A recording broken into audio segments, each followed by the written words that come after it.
what you say or what you do more important? That is a tremendous question. My view is that it's certainly more important to focus on what you do, particularly if you're a leader, because your people are always looking at you. If you've been successful around here, they're taking their cue from how to behave on what you're doing. And once you have people role modeling your behavior and that cascades, you are consciously or unconsciously creating the culture of your corporation. When I talk with companies about the culture of their company, I tell them you first need to look at the behaviors that you see in the organization every day, particularly among the role models in the organization.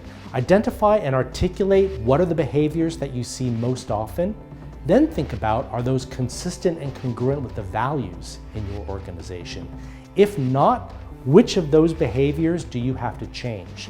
Then go back to those senior executives and those bellwethers and say, we're going to have to do more of this and less of that. And in so doing, particularly if you get universal buy-in around that prescription, you are de facto changing the culture of your organization.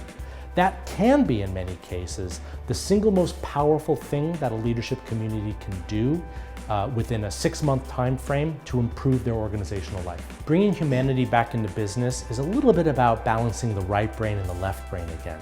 We have so overweighted how we do business with the left brain, analytical thinking, that we forget all those aspects of the right brain that so many organizations say they have a dearth of. It's not about bringing in more right-brained people. It's simply creating an environment in which the right brain can function. Unfortunately, the estates of arts and commerce are too separate in our society. If we look back at when were commerce and arts thriving and in fact achieving synergies between each other, we would have to go all the way back to the Renaissance, because what that also created was a mingling of minds and mindsets and paradigms about how we do what we do. And that neurodiversity and the mingling and synergies between the estates created what we call the Renaissance. What I am calling for today in the 21st century is a new Renaissance, a way of bringing the paradigms together.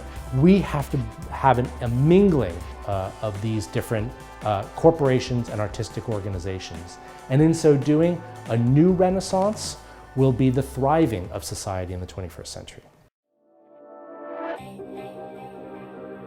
Gen Y, or millennials, were born between 1982 and 2004. But it's a mistake to just think about a generation in terms of their birth years. Really, when you look at generational theory, it tells us that a generation is defined by the paradigms that existed when they were growing up. Those could be parenting paradigms, it could be the economic situation, the political situation. So Generation Y grew up in a period of great instability, with particularly the Great Recession of 2008.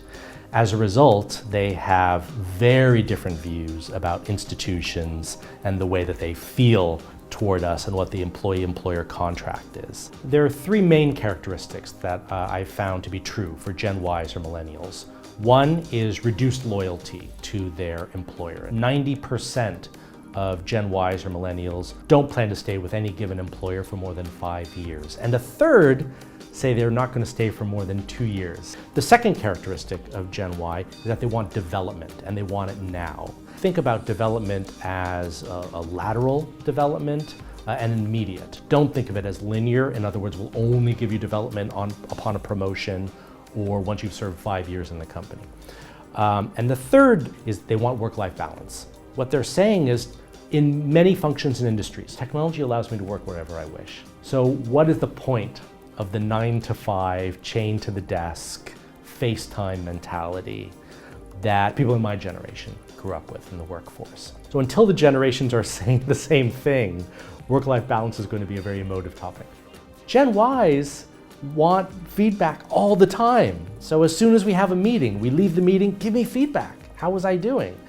Most managers aren't yet doing that. I think that's a really useful, important, and easy hack that managers can do now to better engage their millennial or Gen Y employees. If Gen Y paradigms about work, life, careers, leadership are fundamentally different from other generations, then when they assume the C-suite, then surely the way business practiced is going to change. For older generations, the purpose of work was first about advancement and salary. Now Gen Ys think about a career as a series of moves which can be lateral, which helps to develop the person in a way where they self-realize.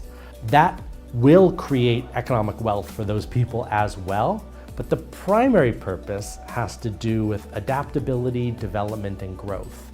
And those are terms that I never heard from my careers counselor at university, for example. Similarly, I recognize that when you talk about generations, you also have to be generalizing. Of course, we're trying to find what the majority view is. It's not going to apply to every single person. And I think that's really important because ultimately when you're managing people and thinking about what are their paradigms, it's useful to know what their generation broadly holds to be true, but you also have to look at that individual person and lead them as a person. One of the biggest problems that businesses face today is they tell me that they are not adaptable, innovative, or inspirational. Or more accurately, they ask, why are we less innovative, adaptable, or inspirational than the human beings in our organization? You would think collectively there should be an exponential improvement in those factors when you bring people together in communities. But there's something about organizational life that pulls those factors out rather than contributes to them. The answer to why that problem is happening, it rests in the company's management model, how they incentivize, how they recruit, what their processes and systems are, etc. These are factors that only the senior executives can really adapt. That's management innovation. You see how that really rests at the management layer in the organization. So what organizations need to do is think about how can we be fit for the 21st century? And that has less to do with using 20th and 19th century industrial revolution management models and 21st century humanist and digital business models and management innovation models. There are fundamental differences between the Industrial Revolution management model and a human-centric leadership management model. The Industrial Revolution was predicated on the point that a human being is a cog in a manufacturing wheel. But as a result, what we also do is bleed out the humanity in organizational life. Unfortunately, humanity is exactly what we need in our organizations in the 21st century, but our philosophy of management is still grounded in the Industrial Revolution. So what is human-centric leadership?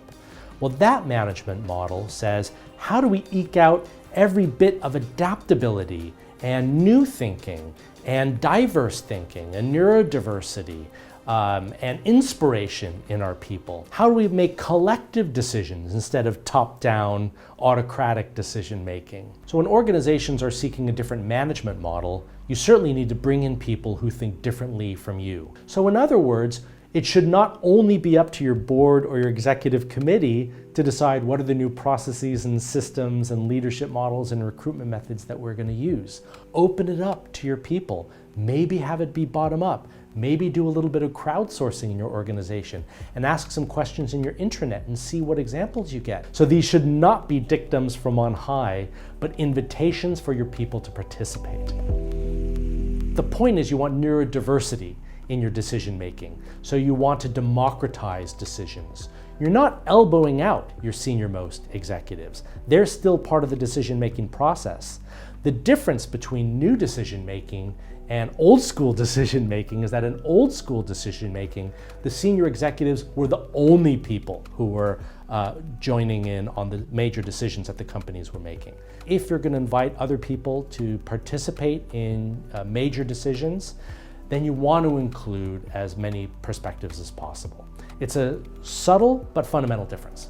So it's not that there's no accountability here, but there is a strong sense of you know what you can do, you know what's best for the organization, and you know how you can best produce value for the organization. So we're putting that onus on you. For some people, that might be intimidating, but I think for more and more people in the workforce today, that's liberating. A lot of executives say they want to enhance innovation in their organization. For senior executives, I tell them don't focus on product or process because you have many more employees who focus on that. Senior executives should be focusing on strategic innovation. So answering three fundamental questions: who, what, how. Who is my customer? What am I offering that customer? And how am I offering it? Business model innovation is challenging the assumptions implicit in the answer to those three questions. If you can innovate around your strategy, you can develop inimitable competitive advantage. To improve the quality of creative internal conversations in an organization, leaders have to encourage that their assumptions be questioned. So you have to encourage others to say, based on what you've just heard me say, what assumptions do you think I'm making?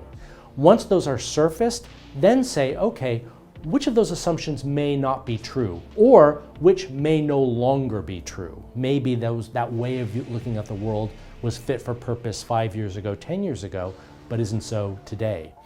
That's a really simple hack to automatically make yourself a more innovative executive. Encourage other people to identify your assumptions, question that assumption, then you're on the road to encouraging an innovative environment in your organization. Are profits the most important thing for a business? This is a really fundamental question. I think as capitalism evolves, we're going to see a much greater focus on stakeholders, customers, employees, communities, versus shareholders. Now, I want to make a very important point here. That does not mean that shareholders are going to get the short end of the stick. If companies refocus on adding value to employees and customers, for example, then shareholders are rewarded.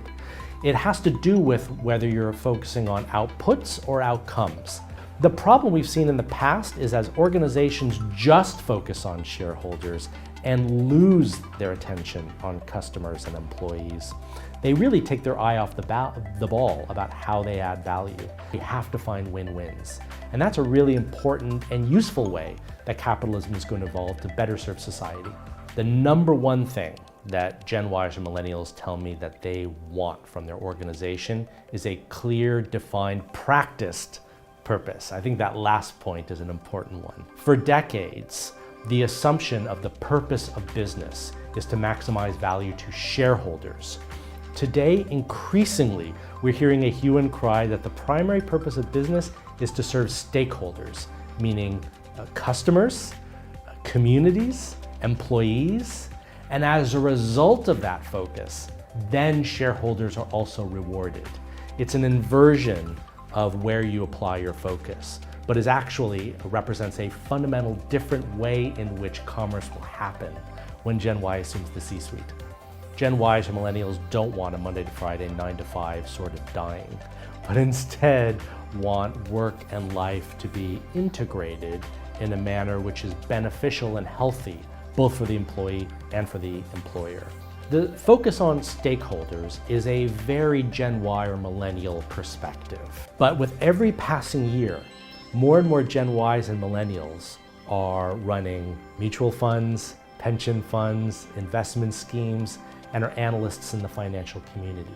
Therefore, those investors that hold that paradigm are rewarding companies that are stakeholder focused instead of shareholder focused. The interesting thing right now is we're experiencing a tension because there's a passing of the baton from one generation's paradigm to another generation's paradigm. The more and more you see Gen Ys being able to make those decisions about what companies I'm going to invest millions of dollars in, or what companies I'm going to give a buy or a sell rating to. More and more as they are focused on stakeholders instead of shareholders, companies will have no choice but to be focused in the right area. What are the new paradigms of business as usual for companies today? Well, I would say there are two broad themes that we find are increasingly true. The first is a focus on purpose over profit. The funny thing is, if you focus on purpose, you would actually enhance your profits. The second point that we see in organizations is that they're much more focused on sustainability. And of course, we see this has been a trend that's been growing and growing, at least over the last decade. And finally, the investment community is waking up to that and rewarding those organizations that have that focus. I think what we find in an era where technology and business model evolution is occurring at an ever faster rate, it's those organizations that are led by irregular people adding irregular value that are achieving irregular results. So what I urge my clients and audiences to think about is don't just identify and practice best practice. find your own way. Lead the pack. Don't be a follower.